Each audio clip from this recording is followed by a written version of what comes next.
Août 2016, le Ryogoku Kokugikan à Tokyo est comble. Plus de 11 000 personnes retiennent leur souffle. Au centre du ring, un Canadien de 32 ans, ancien junior heavyweight, ancien membre du Bullet Club, un gaijin comme on dit au Japon, Kenny Omega. En face de lui, Hiroki Goto, vétéran respecté, guerrier pur sang de la NJPW. Le match dure plus de 20 minutes. Les deux hommes sont vidés.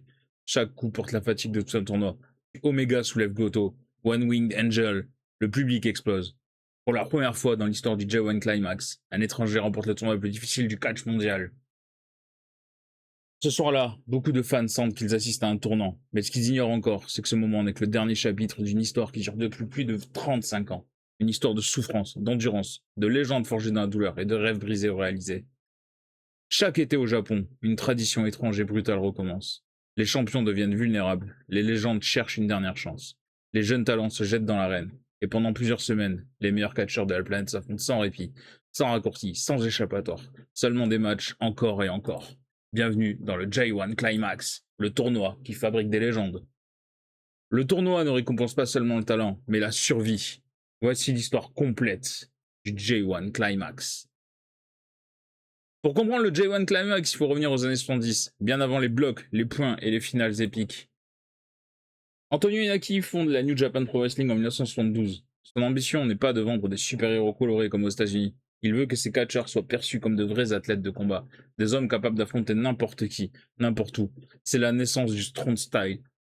Coup franc, soumission douloureuse, mentalité de guerrier. Inoki comprend vite une chose essentielle. Pour créer des stars crédibles, il faut leur donner des épreuves, des montagnes à gravir. C'est ainsi qu'apparaissent les premiers grands tournois de la NJPW. Notamment la World League en 1974, remportée par Inoki lui-même, puis l'IWGP League. Ces compétitions servent de laboratoire, elles testent déjà l'endurance et la constance. Mais Inoki veut aller plus loin, il veut le tournoi, celui qui désignera véritablement le meilleur lutteur du Japon. 1991, la naissance du monstre. Début des années 1990, la NJPW est à un tournant. Inoki vieillit, une nouvelle génération est prête. 3 hommes se détachent. Masahiro Chono, Keiji Muto, qui deviendra plus tard le Great Muta, et Shinya Hashimoto, les fameux 3 mousquetaires, les Three Musketeers. La compagnie décide de créer un tournoi autour d'eux. Le nom est choisi avec soin, le J1 Climax. J1, comme les courses hippiques de Grade 1 au Japon.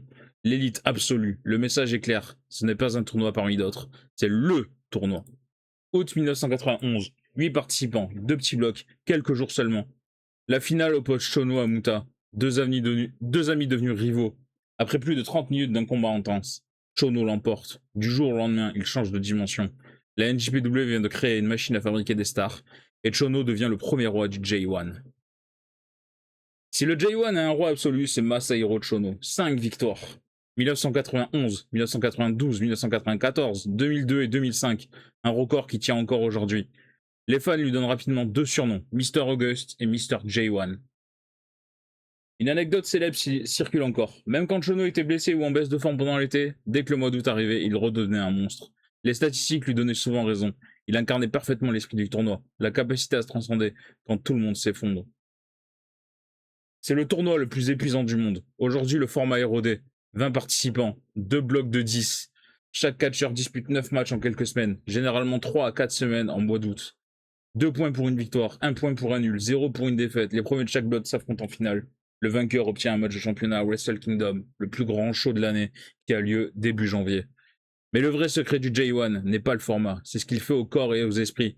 Imaginez affronter successivement Okada, Naito, Ishii, Takagi, Ospreay, Omega et tant d'autres, sans vrai repos. Les blessures s'accumulent, les douleurs deviennent chroniques. Beaucoup de participants perdent plusieurs kilos. La fatigue mentale transforme les performances des dernières semaines.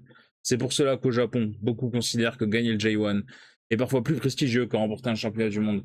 Le titre peut s'obtenir en un match. Le J1 se gagne sur la durée, match après match, ville après ville. Dans les années 90, les Three Musketeers dominent. Chono, Muto et Hashimoto s'affrontent dans des matchs légendaires. Le public japonais vit le J1 comme une saison de football ou de baseball. Chaque été est une nouvelle guerre. Le tournoi attire déjà des étrangers surprenants. En 1992, dans un format à élimination directe, un jeune Steve Austin, encore connu sous le nom de Stunning Steve, participe. Il bat Arn Anderson avant de s'incliner face à Keiji Muto. Vader y passe aussi. Le J1 commence déjà à devenir une vitrine internationale. Au début des années 2000, la NJPW traverse une crise profonde. Le MMA explose, notamment le Pride AFC. Les audiences chutent, les salles se vident, beaucoup parlent d'années sombres. Puis arrive Hiroshi Tanahashi, beau, charismatique, excellent techniquement et athlétiquement. Il devient le visage de la renaissance de la New Japan Pro Wrestling. Ses performances dans le J1 qu'il remporte en 2007, 2015 et 2018 rappellent aux fans pourquoi ils aiment le catch. Tanahashi ne sauve pas seulement la NJPW, il redonne au J1 son statut d'événement incontournable. Beaucoup disent qu'aujourd'hui, sans lui, le tournoi n'aurait jamais atteint la popularité mondiale qu'il connaît. Internet change tout. Les clips sur YouTube, les forums, puis NJPW World, des fans américains, européens, australiens découvrent le J1. Un commentaire revient sans cesse. Pourquoi personne ne parle de ce tournoi? Le point de bascule arrive en 2016, quand Kenny Omega, déjà star du Bullet Club, réalise l'impensable. Il domine son bloc, notamment en battant Tetsuya Naito dans un match décisif, puis bat Hiroki Goto en finale, premier étranger vainqueur de l'histoire. L'impact est immédiat et colossal. Des milliers de fans découvrent la NJPW. Cette victoire ouvre la voie aux rivalités avec Okada à All In, puis à la création de l'AEW. Avec le recul, beaucoup considèrent que le sacre d'Omega a contribué à transformer le paysage mondial du catch. Le J1 ne serait rien sans ses chefs-d'œuvre. Chaque année en produit au moins un, parfois plusieurs, dont les fans parlent encore 10 ans plus tard. Shono contre Muto en 1991, Tanahashi contre Nakamura en 2015, Omega contre Naito en 2016, Tanahashi contre Ibushi, la finale de 2018, qui est souvent citée parmi les plus grands matchs de l'histoire du J1, avec une intensité folle et une blessure incroyable, qui arrivera en 2021 pour Ibushi, encore une fois contre Okada en 2021.